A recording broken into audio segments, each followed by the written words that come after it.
할렐루야. 주의 이름으로 여러분도 환영합니다. 우리 앞뒤 좌우로 인사합시다. 반갑습니다. 하박국 강의 5번째 시간입니다. 오늘은 2장 4절 말씀 한 절 가지고 함께 은혜를 나누어 보도록 하겠습니다. 우리는 지난 시간에 지상에서 가장 높은 곳인 망루에 올라가서 하나님의 응답을 간절히 기다리는 하박국 선지자의 열심과 열정, 그리고 응답하시는 하나님에 관하여 함께 나누었습니다. 하나님께서는 구체적인 응답을 하시기 전에 이 말씀의 중요성을, 앞으로 선포될 이 말씀의 중요성을 깨닫고, 그리고 모든 사람들에게 전달하라. 더 나아가 이것은 하나님이 정한 때가 이루어질 때에 반드시 실행될 것이다. 그러기에 말씀을 기다리라, 그 때를 인내하며 기다릴 것을 가르쳐 주셨습니다. 결과적으로 이 때는 하나님의 구원과 심판을 말합니다. 그리고 오늘 본문 2장 4절은 하나님의 심판 기준, 구원 기준, 이것이 무엇인가를 설명하면서 하나님의 거룩한 뜻이 바로 여기에 있다는 것을 알려주고 있습니다. 하박국 2장 4절은요, 정말 유명한 말씀입니다. 요한복음 3장 16절 아시죠? 네. 그 말씀과 비견될 정도로 정말 성경 가운데 핵심 메시지가 함의되어 있는 아주 중요한 말씀입니다. 그리고 이 말씀은 오고 오는 모든 세대들을 향한 하나님의 거룩한 뜻이 담겨져 있습니다. 오늘 이 말씀을 함께 나누면서 하나님의 뜻을 함께 살펴보는 그런 시간이 되기를 바랍니다. 그런 의미에서 다시 한번 2장 4절을 읽어볼까요? 자, 시작!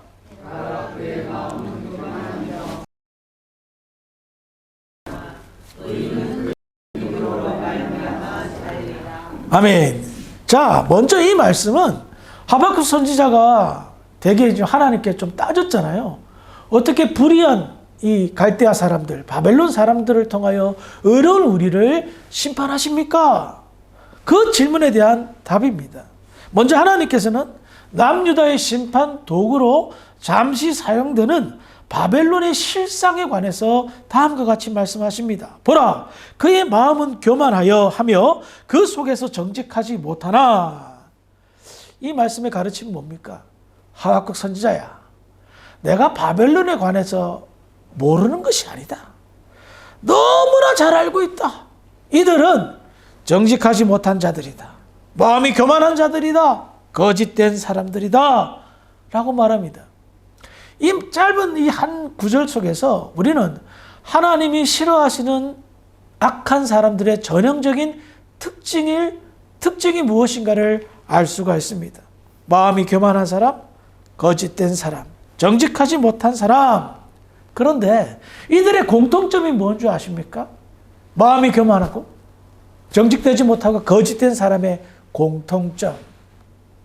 그들의 삶에는 하나님을 부인하는 삶, 하나님이 없다 하는 삶, 말씀을 떠난 사람의 상태입니다.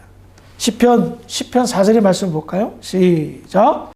악인은 그의 교만한 얼굴로 말하기를 여호와께서 이를 감찰하시나이다. 그의 모든 사상이 하나님이 없다 하나이다. 그래요. 교만한 자의 특징 중 가장 두드러진 특징은 하나님의 존재를 부인합니다. 하나님이 없다라고 말합니다. 그런데 교만의 반대가 뭐죠? 겸손. 겸손한 자의 특징은 하나님의 존재를, 하나님의 함께하심을 인정합니다. 그래서 그 겸손한 사람, 믿음의 사람이 가장 두려워하는 것이 하나 있습니다. 그게 뭘까요? 믿음의 사람이 두려워하는 것. 시편 51편 11절입니다. 시작. 나를 주라 쫓아내지 마시며 주의 성령을 내게서 거두지 마소서. 그래요. 겸손한 사람, 믿음의 사람, 말씀의 사람이 가장 두려워하는 것은 하나님의 임재가 사라지고 하나님의 부재를 경험할 때, 하나님이 나와 함께하지 않는 것 같은 것을 느낄 때, 그때를 가장 두려워한다는 겁니다. 그렇기 때문에 우리가 알 수 있는 것은 무엇입니까? 성경이 말하는 교만의 기준은 하나님을 인정하지 않는 것, 하나님을 마음에 두지 않는 것을 말합니다. 그래서 이와 같은 교만의 마음은 결국은 심판과 구원의 기준이 되기도 합니다. 잠언 18장 12절을 볼까요? 시작.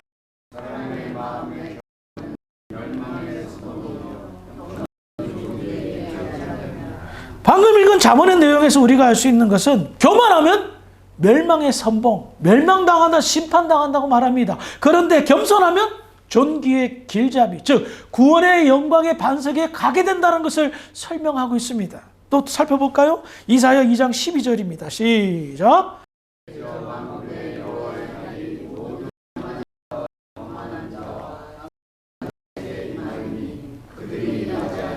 아멘.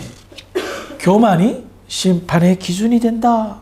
예레미야 선지자는 당시 하나님의 백성들에게 교만이 얼마나 악한 죄인지를 설명하고 있습니다.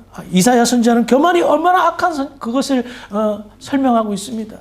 그래서 유명한 선지자인 예레미야는 다음과 같이 이야기합니다. 예레미야 13장 17절입니다. 시작. 너희가 이를 듣지 아니하면 나의 심령이 너의 교만으로 말미암아 은밀한 곳에서 울 것이며 여호와의 양떼가 사로잡힘으로 말미암아 눈물을 흘려 통곡하리라. 예레미야 선지자는 교만이 얼마나 악한 죄인지에 관해서 이렇게 설명했습니다. 하나님께서 교만한 자를 향하여 진노와 분노와 심판이 선행되기 전에 너무나 마음이 아파한다, 너무나 고통스러워 하신다라는 것을 일깨워주고 있습니다. 왜 그럴까요?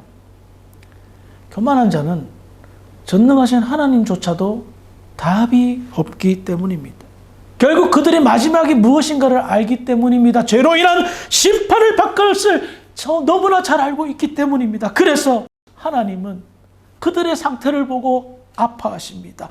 통곡할 정도로 슬퍼하신다라고 성경은 이야기하고 있습니다. 대부분의 경우 우리는 나의 아픔과 고난을 생각해서 하나님께 부르짖을 때가 많습니다. 그런데 우리 하나님은 아파하실 때가 언제라고요?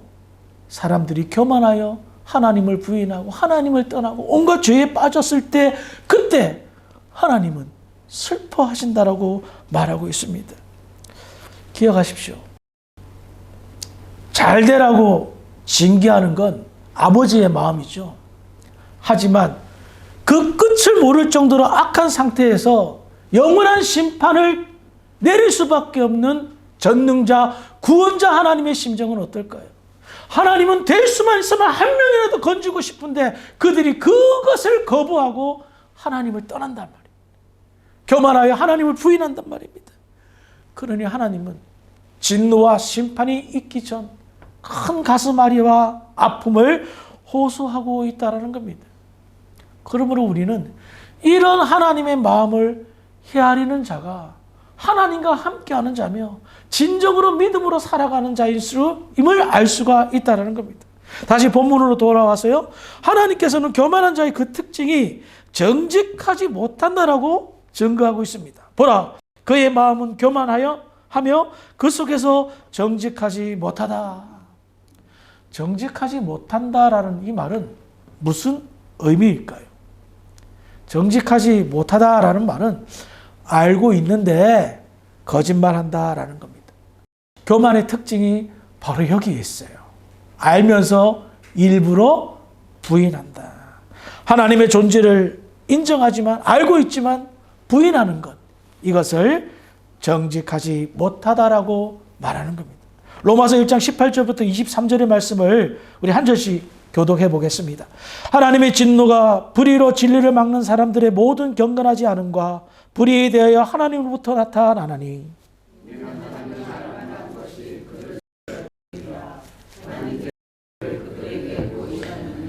창세로부터 그의 보이지 아니하는 것들 곧 그의 영원하신 능력과 신성이 그가 만드신 만물에 분명히 보여 알려졌나니 그러므로 그들이 핑계하지 못할지니라.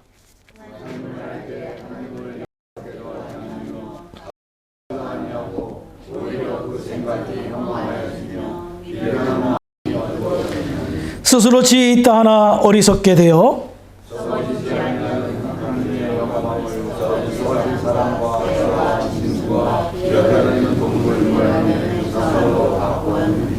방금 읽은 로마서의 말씀을 통해서 사도 바울은 신랄하게 하나님을 부인하는 사람들을 비판하고 있습니다.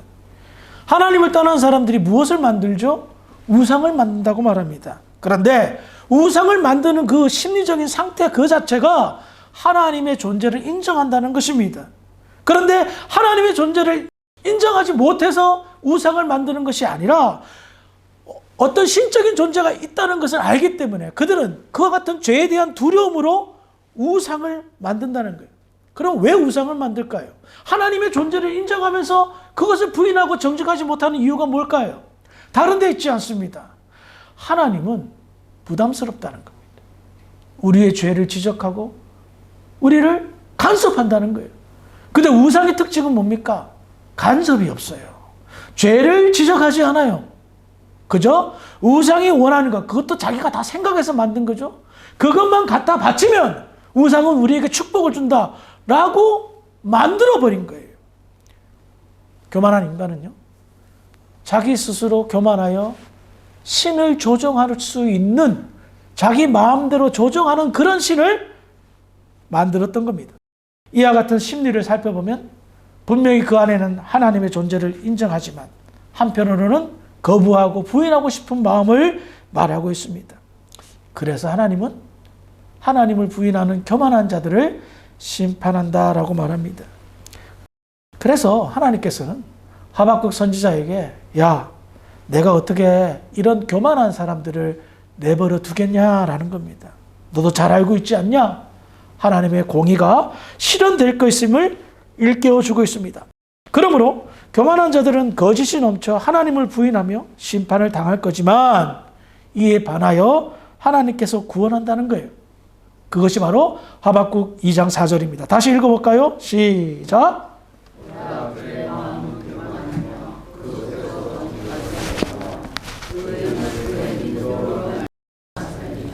의인은 그의 믿음으로 말미암아 살리라. 이것은 하박국서의 가장 중요한 메시지이자 성경 전체를 아우르는 아주 중요한 메시지입니다. 하나님께서요, 구원과 심판의 기준을 무엇으로 두었다라고 말합니까? 믿음으로 두었다는 거예요. 교만한 사람은 믿음이 있을 수가 없죠. 왜? 하나님을 부인하니까.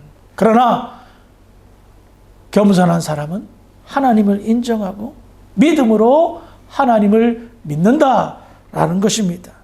이 메시지는요, 인간 역사에 엄청난 전환기를 가져다 줍니다. 그 첫 번째 전환기가 로마서 1장 17절인데요. 읽어볼까요? 시작.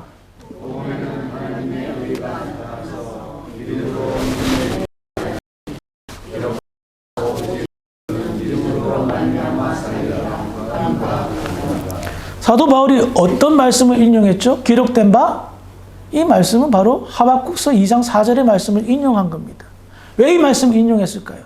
당시 복음이 전 세계에 전파되었습니다. 이방인들도 예수를 믿기 시작했습니다. 그런데 초대교회 문제가 뭐였습니까? 율법을 지키느냐, 할례를 행할 것인가 였습니다. 첨예한 대립이 이루어졌습니다. 구원의 기준이 유대인들은 율법을 지키고 할례를 행해야 된다는 거예요. 그런데 이방인들은 할례가 필요 없다. 율법이 필요 없다라는 거예요. 엄청난 혼돈이 왔습니다. 평생을 율법을 지켰고 할례를 행해야지만이 하나님의 백성이라고 여겼던 유대인들에게 이방인의 구원은 도무지 이해할 수 없는 현실이었습니다. 그래서 엄청난 충돌이 온 겁니다. 조상 대대로부터 이어왔던 구원의 기준, 율법과 할례를 내려놓는다는 것은 너무나도 어려웠습니다. 그런데 성령께서 그들에게 감동을 주었습니다. 야, 하박국 2장 4절에 구원이 어떻게 이루어진다고 말하고 있느냐? 믿음으로. 이방인들의 구원이 어떻게 이루어졌느냐? 예수님을 믿음으로 이루어지지 않았느냐? 그때부터 복음의 역사가 완전하게 나타났고 수많은 이방인들이 예수를 믿게 되는 아주 중요한 전환점이 되었습니다. 그런데 중세 시대에 이르러서 이 인간이 믿음을 버리고 행위 구원을 강조하기 시작합니다. 가톨릭이 그렇게 시작한 거예요. 행위 구원. 네가 우리 부모님이 죄를 지었어. 죄를 지어서 지금 이렇게 연옥이라는 곳에 가 있는데 너희들이 헌금을 많이 내면 이 사람들이 연옥에 있다가 지옥으로 갈 건데 지옥으로 안 가고 어디로 간다? 천국으로 간다. 헌금 많이 내라. 우리 베드로 성당을 멋있게 짓자. 성경에도 있지 않는 교리를 가르치고 수많은 사람들이 헌금을 많이 내면 내 조상이 구원을 받고 나도 구원을 받고 그래서 열심히 교회를 봉사하면 나는 구원을 받는다. 말이 됩니까? 그럴 거면 부자만 다 구원받는 거 아닙니까? 말도 안 되는 것이 중세 천년을 암흑의 시대로 만드는 겁니다. 그때에 1517년 마틴 루터가 로마서에 있는 이 말씀을 깨달은 거예요. 뭐야 이거? 믿음으로 말미암아 구원을 받는데 우리가 지금 돈으로 구원을 받는다고 말하고 있는 거야? 이건 잘못됐어. 그래서 의인은 믿음으로 말미암아 산다. 라는 구호를 가지고 종교 개혁을 시작하게 된 겁니다. 그때부터 신교와 구교, 개신교와 카톨릭으로 나눠지게 되었고 세상의 역사는 일대 변혁을 일으키기 시작합니다. 믿음을 바르게 해석했기 때문입니다. 우리 역시 마찬가지죠. 믿음을 이해하지 못하고 깨닫지 못하면 우리의 인생은 여전히 교만한 삶을 살 수밖에 없습니다. 어떨 때는 하나님이 있는 것처럼 보이지만 어떨 때는 대부분 하나님이 없는 교만한 삶을 사는 것입니다. 여러분들의 개인적인 인생 역시 마찬가지일 겁니다. 믿음의 의미를 완벽하게 깨달은 후에 여러분의 인생은 달라지셨을 겁니다. 예수님을 영접하고 난 후와 그 전의 모습이 완전히 다른 모습으로 나아갈 줄 압니다. 그래서 의인은 믿음으로 말미암아 살리라 라는 이 믿음이 주는 엄청난 메시지는 모든 역사와 우리 개인의 인생 가운데 큰 변혁기를 가져다 주었던 겁니다. 말씀을 마무리하겠습니다. 하박국 선지자가 활동했던 그 시대는 하나님의 백성으로 부름받았던 사람들조차도 믿음을 버렸습니다. 불의와 거짓과 교만이 오히려 자랑하던 시대였습니다. 당신 그렇게 믿으면 아무것도 할 수 없어. 이렇게 살아야 돼. 불의한 삶, 거짓의 삶, 부정직한 삶을 살아야 돈 먹고 돈 벌고 잘 살 수 있어. 하나님이 그래 믿어. 그렇지만 우리는 이 땅에서 잘 먹고 잘 살아야 되지 않겠어. 애굽을 더 의지해야지. 아시리아를 의지해야지. 아니야 바벨론을 의지하자. 하나님을 떠난 세대. 하나님은 가슴 아파하셨습니다. 어쩌면 우리가 사는 이 시대 무엇이 가장 필요할까 생각해 봤습니다. 믿음이 가장 필요하지 않을까요? 믿음이 가장 필요한 시대에 우리는 혹시 믿음을 저 방구석 어딘가에다가 처박아 놓고 살고 있지는 않습니까? 믿음을 버렸던 남유다 어떻게 되었습니까? 멸망받았습니다. 하나님께서는 너무나 가슴 아프고 슬퍼하셨지만 믿음을 버린 그들을 내버려 둘 수가 없었습니다. 오늘날 이 세상에 교회와 성도들에게 묵직한 메시지를 줍니다. 믿음 가지고 사느냐? 믿음 버렸냐? 믿음을 내팽개쳤느냐? 라고 우리에게 질문을 하신다면 하나님은 가슴 아픈 마음으로 아니면 슬피 통곡하시며 우리에게 그런 말씀을 하지 않을까 하는 생각을 가져봅니다. 믿음은 우리를 구원합니다. 믿음은 하나님의 나라의 영광에 갈 수 있는 정말 유일한 티켓입니다. 그러나 그 믿음은 하나님의 나라의 영광을 위하여 구원의 영광을 위하여 사용되는 것이기도 하지만 이 땅에서 하나님을 인정하고 하나님의 사람답게 사는 도리인 줄 믿으시기 바랍니다. 우리가 사는 이 시대 현재 필요한 것은 믿음인 것 같습니다. 의인은 믿음으로 말미암아 살리라, 일상생활을 하리라 라는 것을 보여줘야 될 시대인 것 같습니다. 그런 사명이, 의인은 믿음으로 말미암아 살리라는 그 사명이 저와 여러분 우리 주사랑교회에 부여된 줄 믿으시고 믿음으로 살기에 부족함이 없는 복된 저와 여러분들이 되기를 주의 이름으로 축원합니다. 기도하시겠습니다. 아버지 하나님, 은혜를 감사합니다. 오늘 말씀을 통해서 다시 한번 우리의 믿음을 점검해 봅니다. 의인은 믿음으로 말미암아 살리라. 이 고백이 우리의 삶의 동력이 될 수 있도록 주장하여 주시옵소서. 그래서 믿음의 역사를 일으키는 데 사용되는 우리 성도들 주사랑교회가 될 수 있도록 축복하여 주시옵소서. 감사하며 예수님의 이름으로 기도합니다. 아멘.